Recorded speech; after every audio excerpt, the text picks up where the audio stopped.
Donc, je vous présente José-Louis Boquet, éditeur, éditeur chez Dupuis aujourd'hui. Et puis on parlera de nos histoires respectives, mais donc on a derrière nous une longue carrière de fanzineux, et donc, qui nous a permis de rencontrer Hubert Mounier. Oui, exactement. Alors, plus précisément, nous on s'est rencontrés quand on était des fanzineux et je devais avoir 14 ans et toi à peine plus. Ouais, à peine plus. Ouais. Mais ce qui... C'était d'ailleurs Place Roupe. Et c'était Place Roupe. Où Hergé avait son studio. Donc il n'y avait pas de hasard. Voilà. Et ce qui nous rejoint par rapport à Yves Chaland comme à Hubert Mounier, c'est que l'un comme l'autre, on a édité Chaland et on a édité Hubert Mounier. Voilà. Alors pas dans les mêmes maisons, pas du tout au même moment, donc ça dans permet la de faire même une sorte de relais temporel très intéressant. Pas avec la même qualité et bien meilleure que moi. Et donc, au fond, toi, comment tu as rencontré Hubert Mounier? Mais non, c'est plutôt la question, moi je pense que c'est toi qui l'as rencontré le premier. Ouais, je crois bien. Parce que tu l'as édité assez rapidement. Alors, Didier avait créé une maison d'édition en Belgique qui s'appelait Magic Strip et qui avait pour particularité, à l'époque, là on est en train de parler du début des années 80, c'est d'avoir un discours sur la bande dessinée. Il y avait beaucoup de petites maisons d'édition en France comme en Belgique, de petits éditeurs qui se montaient pour rééditer des trucs que les grands éditeurs ne publiaient plus. C'était souvent une sorte de nostalgia pas très professionnelle. Et Didier et son frère Daniel, eux, avaient un vrai discours par rapport à la bande dessinée, sur la modernité de la bande dessinée, sur un peu, pour reprendre le terme de Evermeulen, usons du passé pour démarrer dans le futur. Et autour d'eux, les frères Passamonique avaient vraiment réussi à séduire toute une génération de nouveaux dessinateurs qui se réclamaient de l'école franco-belge. Et donc des gens d'ailleurs en partie issus de Métal Hurlant comme Yves Chaland, Cornillon, Serge Clair, enfin toute cette école qui revendiquait bien haut ses influences franco-belges.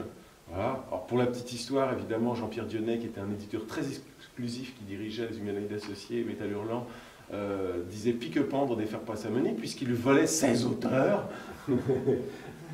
Mais Magic Strip était, à mon sens, vraiment une maison d'édition qui était une vraie maison d'édition professionnelle tout de suite, parce qu'avec une vraie vision graphique, une vraie vision de la bande dessinée. À moi de le dire, pas à lui, hein, évidemment. Et donc, ils avaient créé une petite collection qui s'intitulait Atomium 58, dans laquelle, alors là, je pense que Didier pourra tout à l'heure un peu théoriser là-dessus, sur le style Atome, qui n'est pas la ligne claire, qui n'est pas l'école de Charleroi non plus. Qui n'est pas l'école de Charleroi non plus. Voilà, donc il avait, en tant qu'éditeur, mis en pratique sa théorie sur le style Atome, Atomium 58, et qui a été inauguré par la Troïka Chaland, Clair et Cornillon. Mais qui a publié plein d'autres gens aussi, Coleman, Dupuis-Berberian, Daniel Torres, Marcelino Truong. Enfin, tout à coup, c'était vraiment un lieu de rencontre pour toute une génération qui essayait vraiment de faire le lien entre le passé, les influences, mais réfléchi, intégré, et puis la bande dessinée contemporaine de ce moment-là. C'était très excitant. Moi, j'ai eu la chance de faire partie de la bande, entre guillemets. Moi, j'étais éditeur par ailleurs en France. On avait en commun aussi d'être les éditeurs de Franquin. Exactement. Parce que c'était... voilà, j'ai une petite maison d'édition qui s'appelait Bédérama. Donc complètement débile.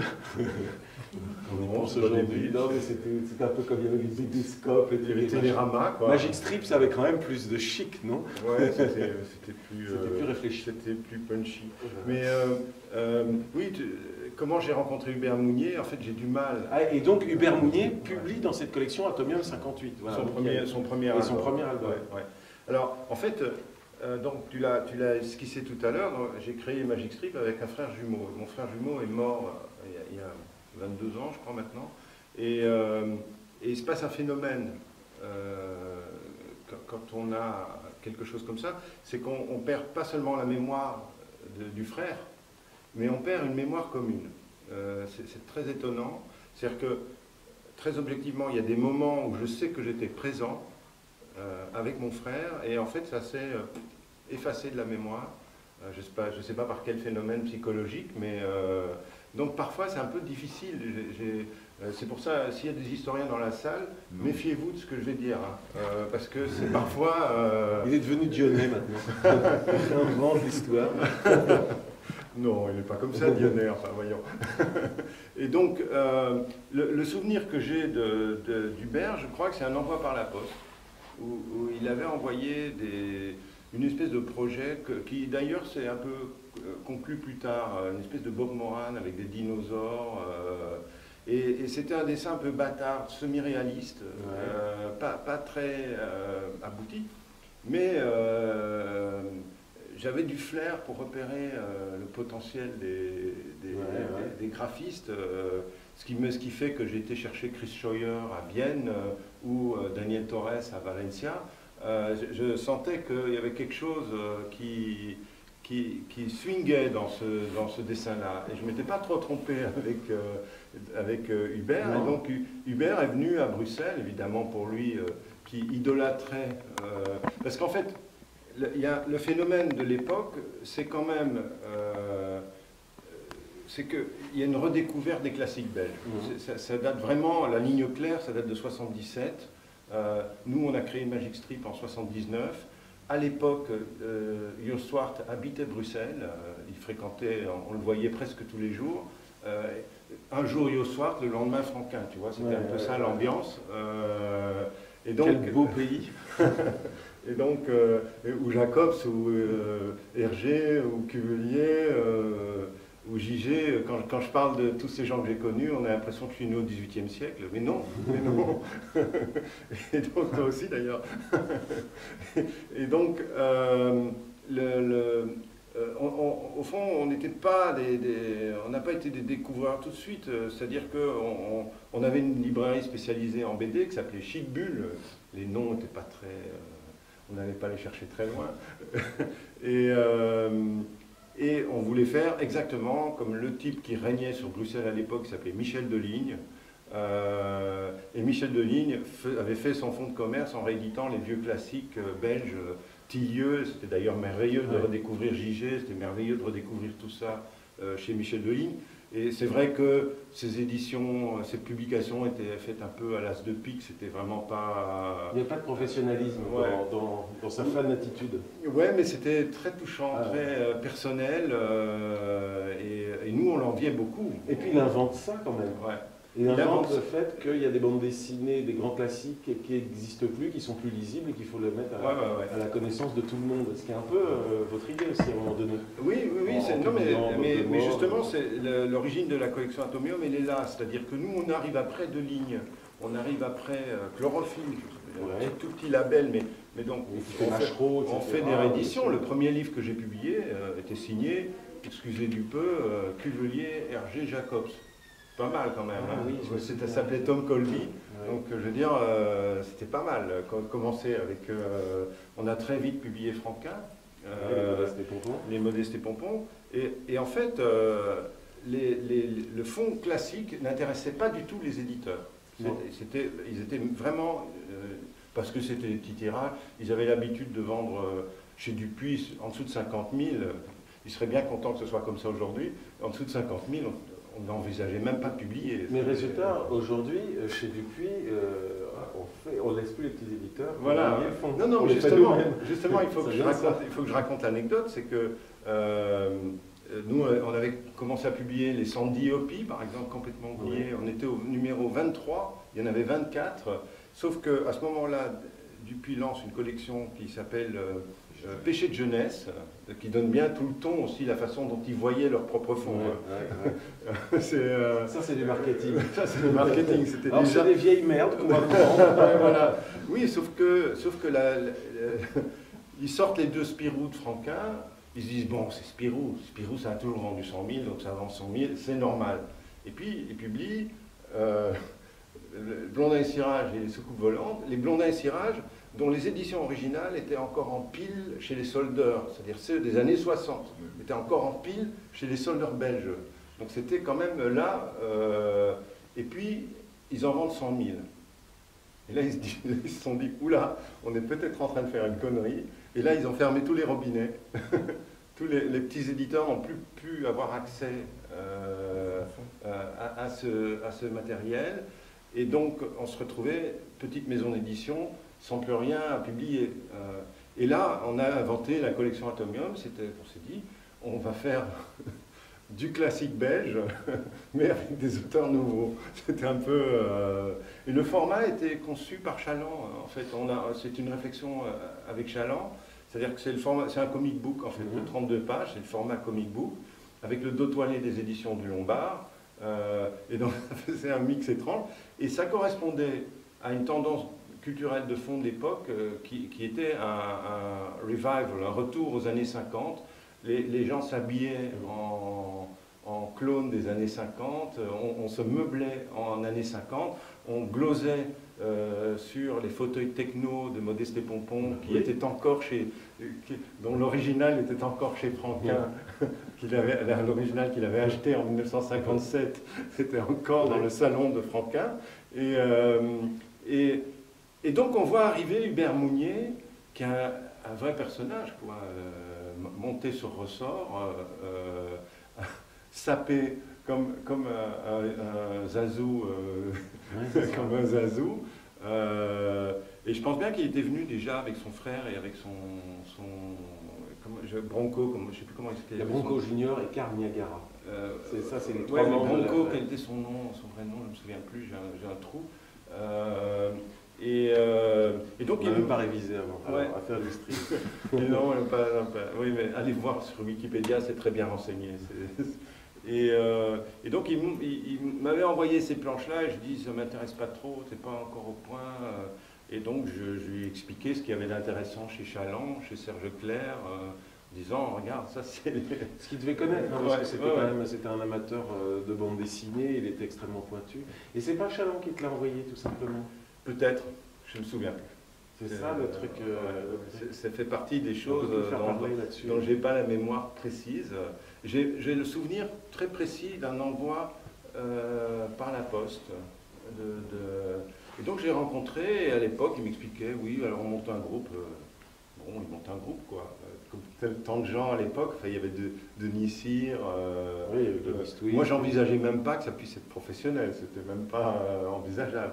En revanche, l'album Atomium qu'il a fait était extrêmement... Il était top. Ouais, il était top. C'était vraiment...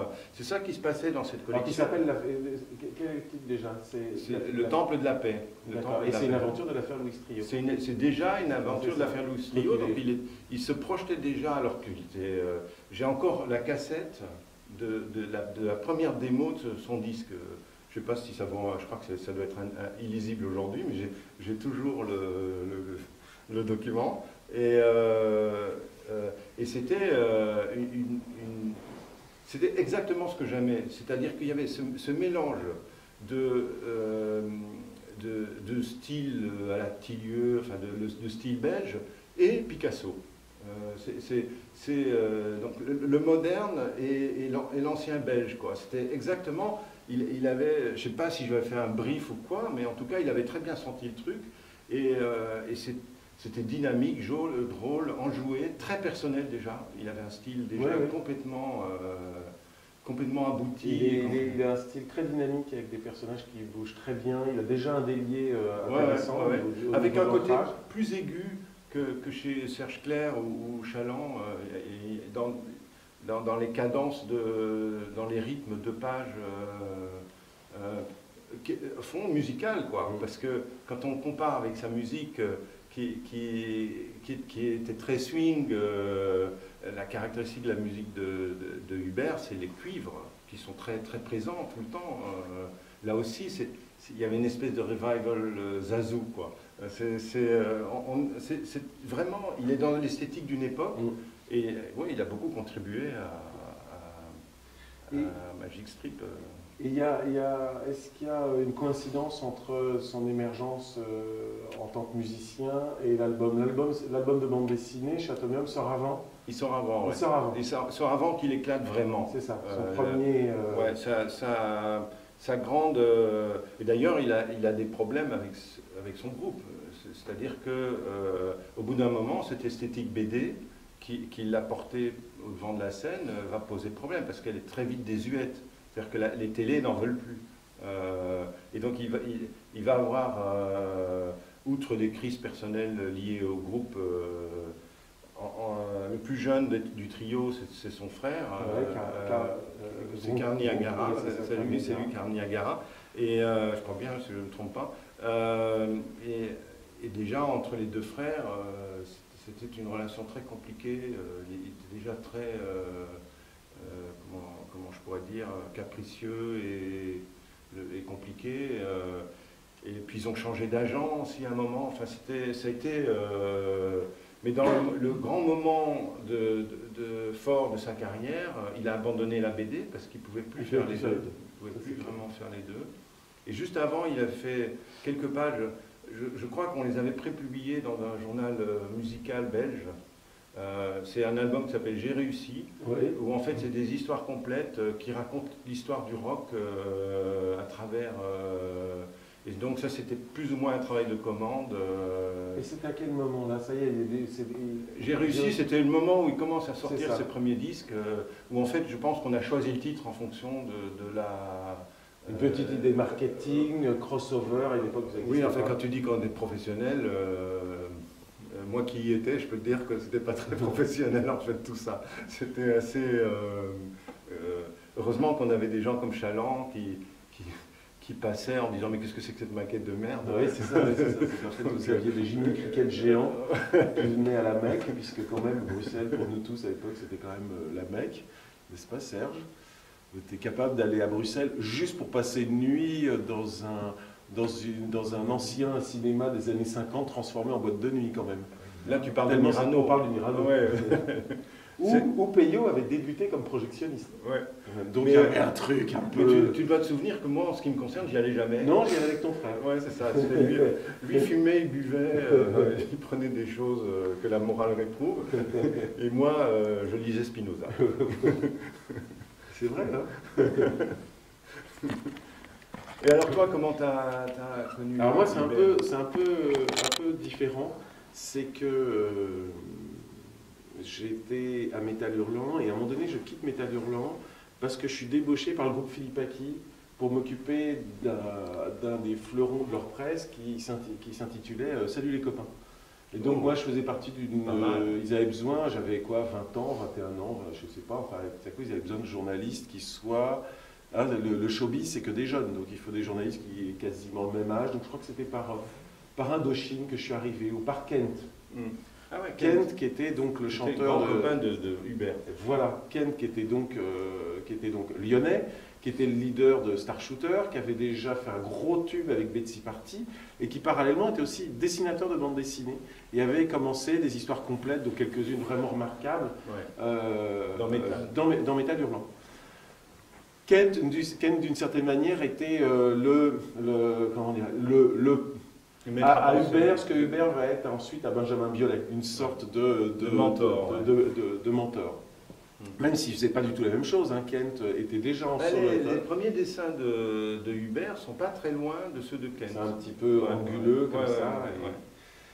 Donc moi je me retrouve journaliste dans le showbiz avec quand même des gens que je connais déjà, les avions parce que Serge est très près d'eux et qu'on passe déjà des nuits ensemble. Qui était peintre, hein.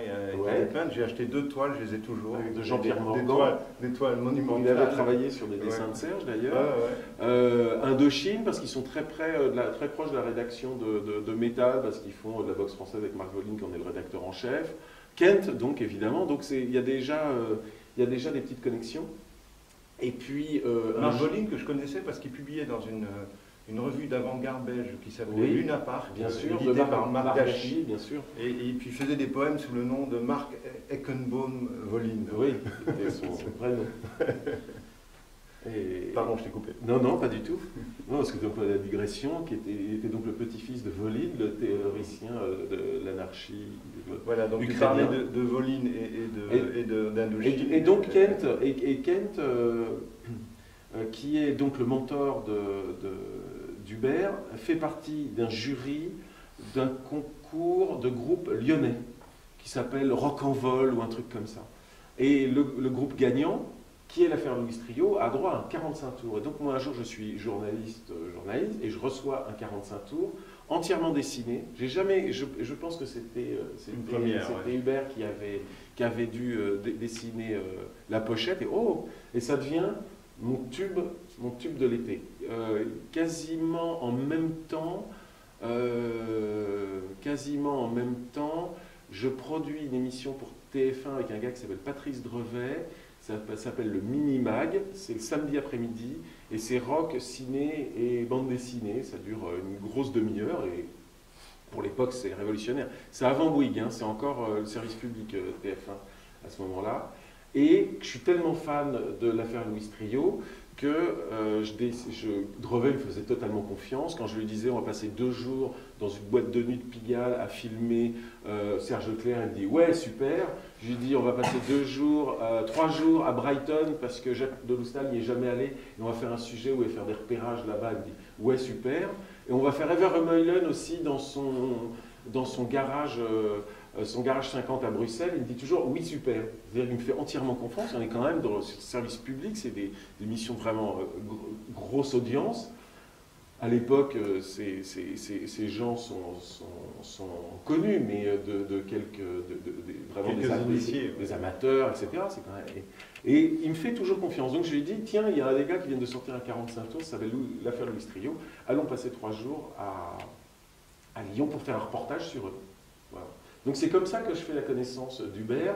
C'est le moment où il y a aussi leur premier, peu après leur premier long métrage, long playing, 33 tours qui sort. Ils font leur premier concert à Paris. Enfin, bizarrement, l'amitié avec Hubert se fait par la musique, tout en parlant de bande dessinée. Comme c'est un grand amateur de bande dessinée, il sait que je viens de Métal Hurlant, je sais qu'il a fait un bouquin chez Magic Strip, donc il y a cette espèce de petite connivence par la bande dessinée. Et nous-mêmes en Belgique, on avait un peu le même... c'était le microcosme parisien, nous on avait le microcosme bruxellois. On était des familiers des chorégraphes du Plan K, qui était la compagnie de danse, le lieu de danse le plus hype d'Europe à ce moment-là. On était amis avec le groupe Tuxedo Moon, avec Winston Tong, et en fait on avait un truc, c'est que quand il y avait un journaliste qui arrivait de Paris, on lui faisait un tour opérateur pour visiter tous les lieux branchés de Bruxelles. Et ça a beaucoup nourri notre image en France. Je m'en rends compte que maintenant, mais à l'époque, c'était... parce qu'effectivement, entre des gens comme Marc Dachy, comme Tuxedo Moon, tout ça, il y avait vraiment quelque chose il se passait plein de trucs à Bruxelles. Malaval venait à Bruxelles, on était forcément dans le circuit, quoi. On se refilait en fait les tuyaux entre les différents acteurs culturels. Mais en ce début des années 80, milieu des années 80, Bruxelles, c'est l'une des 2 capitales européennes. Je dirais, il y a un triangle, c'est Londres, Paris, Bruxelles, vraiment. Puis il y a le début de la House, ça arrive un peu plus tard. Un peu plus tard. Oui, mais il y a les prémices, c'est-à-dire que ce groupe dont Evermeulen a fait la pochette. Avec Marc Telex. Telex avec Marc Moulin. Oui, il commence à y avoir des boîtes à rythme. C'est les premières boîtes à rythme. Donc il y a également du côté de la musique, il y a un effet de modernité qui arrive là. Et donc il y a un vrai dialogue permanent. Il y a Plastique Bertrand, Lio. Absolument. Et donc on s'amuse bien. C'est le moment aussi, la bande dessinée se mélange avec le rock. Ils font partie de ces gens. Serge chante assez peu, mais il est le premier à aller sur les concerts de rock, à dessiner sur le rock, et ça participe de ça. C'est-à-dire que tout à coup, ça se décloisonne. C'est-à-dire qu'il y a une culture globale, une sorte de paraculture, de petits milieux interlopes culturels et c'est ça, c'est bande dessinée, rock, musique. Moi c'était pas ma culture. Pour moi, le truc le plus rock que j'écoutais, c'était Debussy. Donc, on n'avait pas les mêmes niveaux de dialogue et ça plaisait beaucoup d'ailleurs aux auteurs en fait. Il y avait le côté mythique. Et ton frère, il allait quand même danser bah oui, lui. Sur Span de ballet. Jusqu'à pas. Le matin, il n'était pas très frais, je dois dire. Donc il y a cette espèce de mélange. Donc c'est marrant parce que toi tu rencontres finalement Hubert par la bande dessinée et moi je le rencontre par la musique. Comment tu as fait revenir Hubert à la BD, parce qu'il faut qu'on conclue un peu quand même, enfin, oui. qu'on aille tout doucement vers la fin. Alors ce serait intéressant, parce qu'on parle aussi des rapports avec Chaland. Il ne faut pas oublier que pour lui, un des grands maîtres, c'est Yves Chaland, et quand ils sortent leur premier long playing, 33 tours, c'est à Yves qu'il demande de faire la pochette. Hein, alors d'ailleurs ça doit être une des premières, pas esquisses, mais un des projets, parce que l'original de la pochette n'est pas là visiblement. Oui, et puis on en parlait tout à l'heure avec des gens qui regardaient, dans les deux versions, on sent bien qu'il y a un repentir, que la première version est très tassée, très massée. Dans la deuxième, il a davantage fait le focus sur la planète, parce que c'était le titre de l'album. Il y a plus de lisibilité, il y a un plan qui est plus rapproché que dans l'esquisse initiale. Je ne sais pas si c'est une injonction de la boîte de disques. Le pire, c'est qu'ils nous l'ont raconté et qu'on a oublié. Oui, c'est ça, oui, c'est ça. Oui, moi, je me souviens avoir posé la question à Hubert, je me souviens qu'Hubert m'a... Est-ce qu'il n'est pas dans Les Amis de Chaland, le bouquin édité par Champaka? Il n'y a pas un témoignage d'Hubert? Si, et il dit rien là-dessus, il parle juste de sa grande admiration, mais pas... Parce que c'était ça quand même, c'était un exercice d'admiration, demander à lui de faire la pochette. Oui, en même temps, Chaland était la grande figure de la communication par la BD à l'époque. Oui, c'était le moment, d'ailleurs quand il est mort, je me souviens d'une conversation, c'était en janvier, à l'époque j'étais directeur des Humains. Et on avait eu une longue conversation, pas forcément très agréable, parce que c'était une vraie réflexion sur qu'est-ce qu'on pouvait faire avec Freddy Lombard pour que ça marche, quoi. Et donc c'était un moment de remise en question, pas évident. En plus, je me retrouvais dans un rôle moins sympa qu'à l'époque de Magic Strip. J'étais un petit peu... quand je suis arrivé aux Humano, la première chose que m'a dit Jean-Claude Lattès, qui était mon patron, il y a 23 personnes, il en faut 12 à la fin de l'année. Donc j'avais l'impression de faire un métier de liquidateur de faillite. C'était donc un peu particulier. Et donc oui, et il m'avait dit, mais de toute façon, moi, j'ai pas besoin de faire des BD. Là, je viens de faire une campagne de pub, je crois que c'était pour Quick. J'ai gagné ma croûte pour l'année. C'était vraiment l'illustrateur, le publicitaire, le mieux payé de Paris à l'époque. Avec le gars là-bas aussi. Hein. Avec Serge, ouais.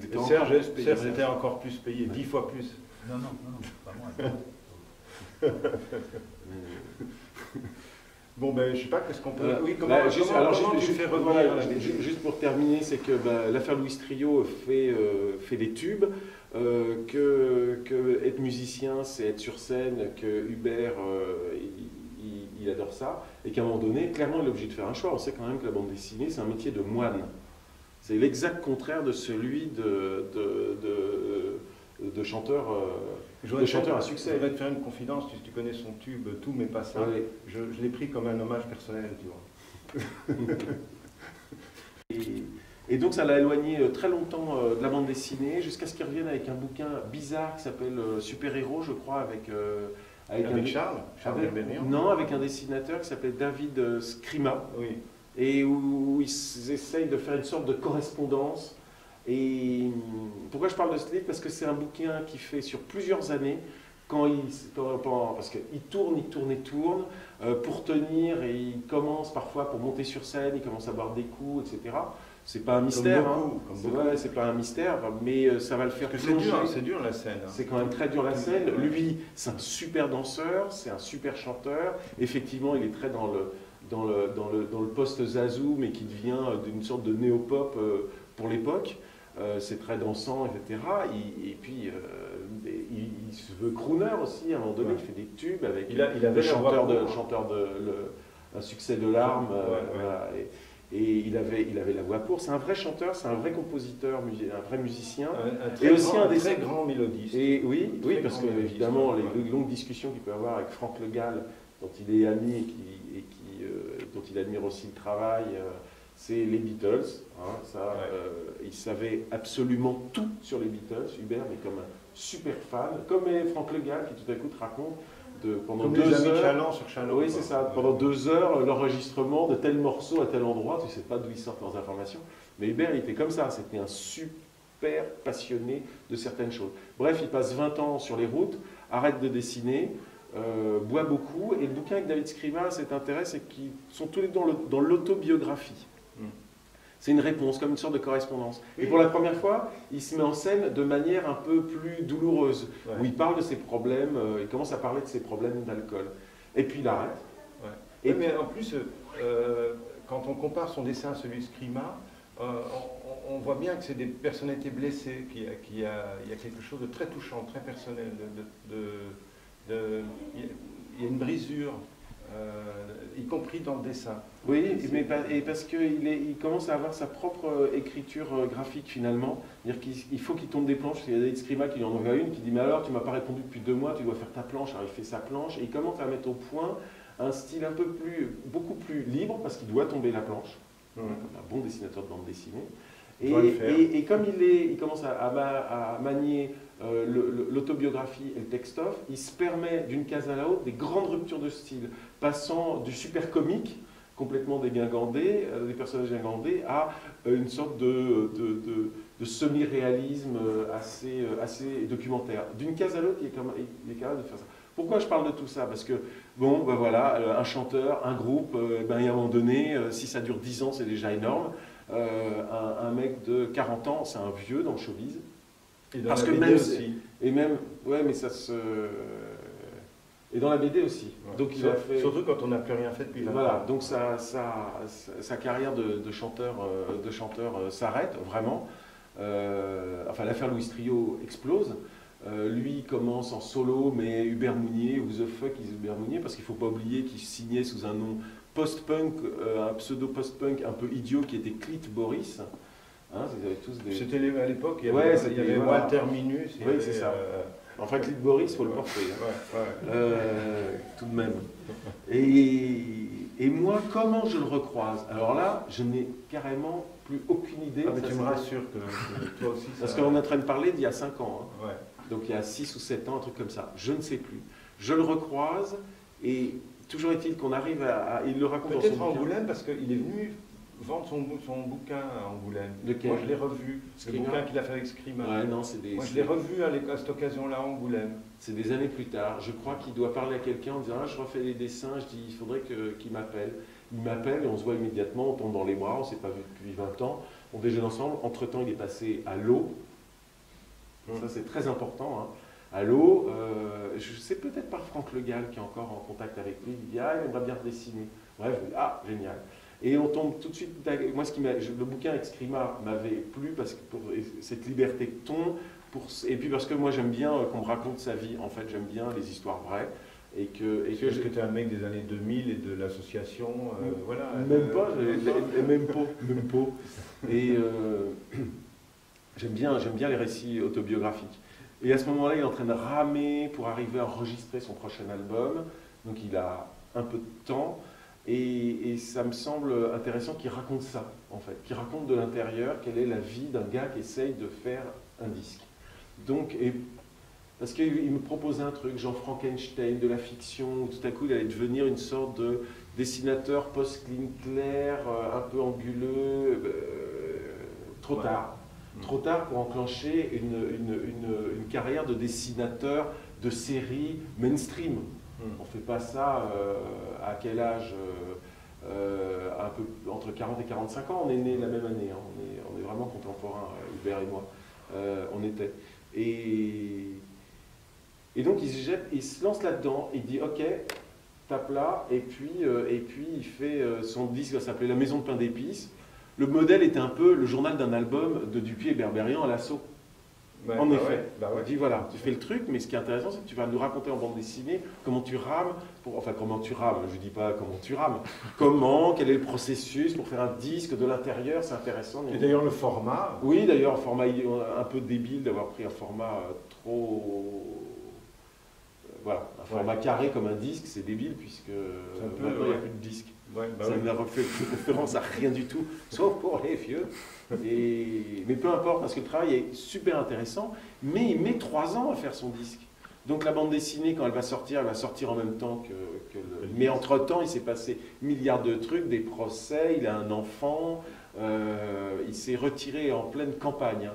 Il est en pleine Cambrousse, dans une maison appartenant... Son grand-père avait construit 3 petites maisons dans un village à 1h30 de Limoges, bien loin, et dans un hameau en plus, loin du village, et pour chacun de ses petits-fils. Hein, et dont Hubert, et un jour Hubert s'installe là-bas avec sa nouvelle femme et son nouveau bébé. Et donc il raconte tout ça, et ça fait un livre tout à fait passionnant. Avec des belles couleurs. Qui avait fait les couleurs? C'est lui qui travaille sur les couleurs. Ah ouais, elles sont magnifiques. Et qui sont très réussies. Et là, il commence à se mettre en scène sur des fausses couvertures de petits formats, parce que c'était un grand fan de petits formats aussi. Il était entre le franco-belge et puis c'est un Lyonnais. Les productions Lug. Et les productions Lug et ce genre de choses. Voilà. Il met quand même donc entre 3 et 4 ans pour faire ce bouquin. Le disque sort en même temps. Mais entre-temps, le showbiz s'intéresse moins à un mec de 45 ou 46 ans, qu'en plus son nom on ne le connaît pas, Hubert Mounier.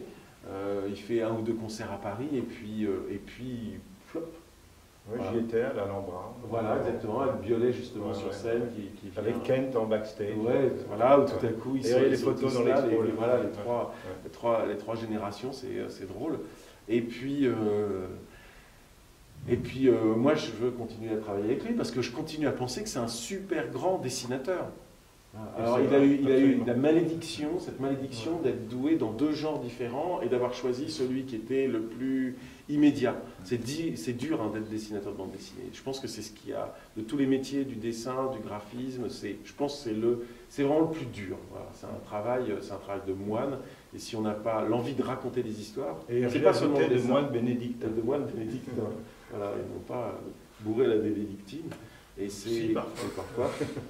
Voilà. Et d'une certaine manière, monter sur scène, être adulé des foules et des filles en remuant le popotin, s'il y a à choisir, lui il a eu le choix. Voilà. Et évidemment, il a fait un choix. Pas un choix, il a quand même. Il l'a embarqué. Voilà. Alors, voilà. C'était un choix de plaisir quand même, je crois. Ça a donné de très très belles mélodies, des disques magnifiques, inoubliables. Mais la fin de vie des chanteurs est toujours compliquée. Donc pour lui, il n'était pas question. À l'exception des chanteurs belges du genre Johnny Hallyday. Ou Annie Cordy. Mais il est à ce moment-là, c'est pour ça qu'il a envie tout à coup de rentrer dans le mainstream et que je pense que c'est pas du tout ce qu'il doit faire et qu'au contraire, il doit être extrêmement personnel et raconter ses histoires. Et donc on se décide de faire un album derrière, un livre. Parce que depuis tout petit, alors il avait une obsession,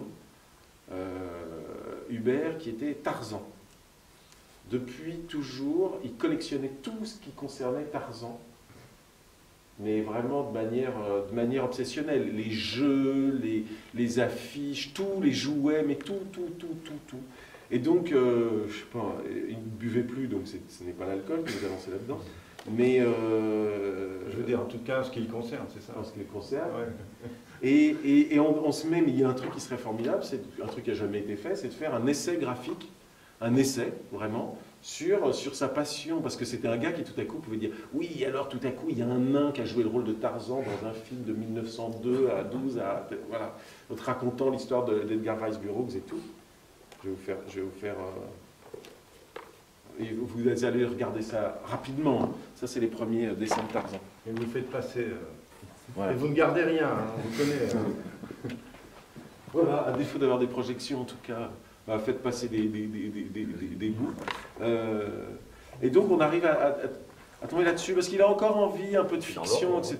Mais en tant qu'éditeur, ça me semble difficile d'imposer Hubert Mounier, aussi bon soit-il, parce que ce qui est extraordinaire, c'est que...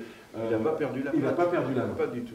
Et que justement, mais il y a un truc qui est que, comme dans le bouquin avec David Scrima, il a besoin d'être en totale liberté, et qu'en réalité, il ne peut pas tenir une ligne graphique constante. Ou alors il y a des moments où il y a des manques. C'est ça qui est très étrange. Si tout à coup il décide de faire 5 cases en semi-réalisme l'un derrière l'autre, il y a un moment donné, il y a la moitié des cases qui vont se casser la gueule.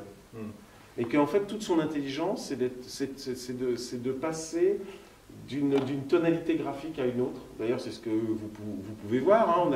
On a du super gag, du dessin recopié, du semi-réalisme, parfois vraiment carrément, quasiment du réalisme. Et c'est ça qui lui permet d'avancer, c'est ça qui lui permet d'être divers, c'est qu'il n'est pas constant. Mais dès qu'il commence à jouer avec ces différentes facettes graphiques, là, il devient formidable tout le temps. Donc c'était ça l'idée, c'était d'arriver à trouver un projet dans lequel il ne va pas s'ennuyer, et donc pas nous ennuyer non plus.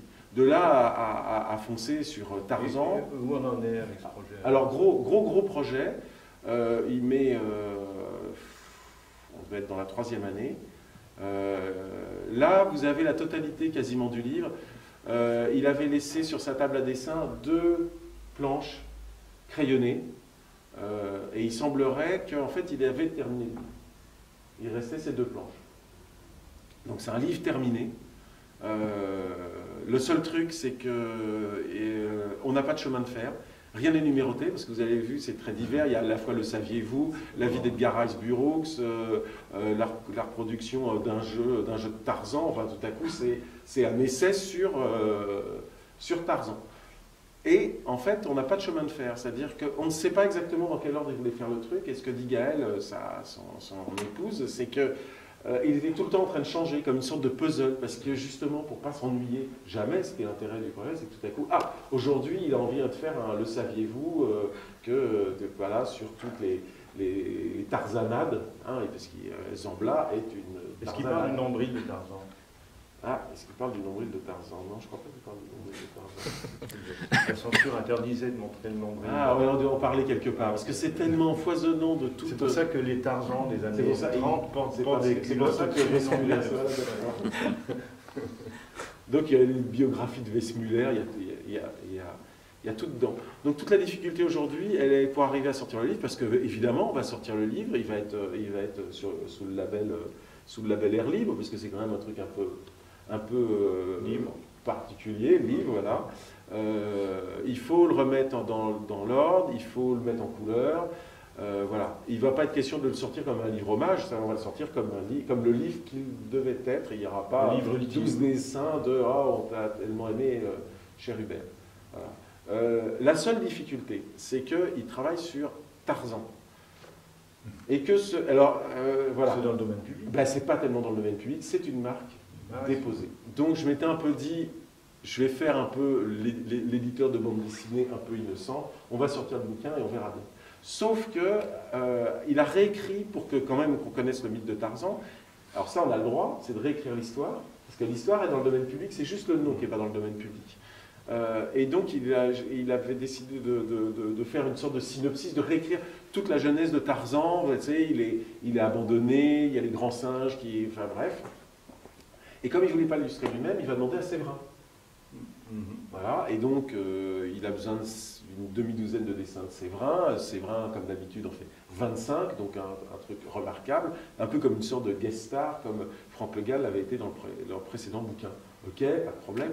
Mais le service juridique de Dupuis envoie une lettre à Séverin en disant, ben voilà, une sorte de lettre-contrat, comme quoi, non pas il va toucher des droits, mais un truc forfait, et qui s'engage, parce que les personnages qu'il a dessinés, le truc de base, comme quoi, il est marqué qu'il s'engage à ne pas avoir dessiné des personnages qui ne lui appartiennent pas. Mais lui, Séverin, à la différence de tous les auteurs, je ne sais pas ce que c'est la clause anti-plagiat, quoi. Voilà. Et ce con, il lit la clause anti-plagiat.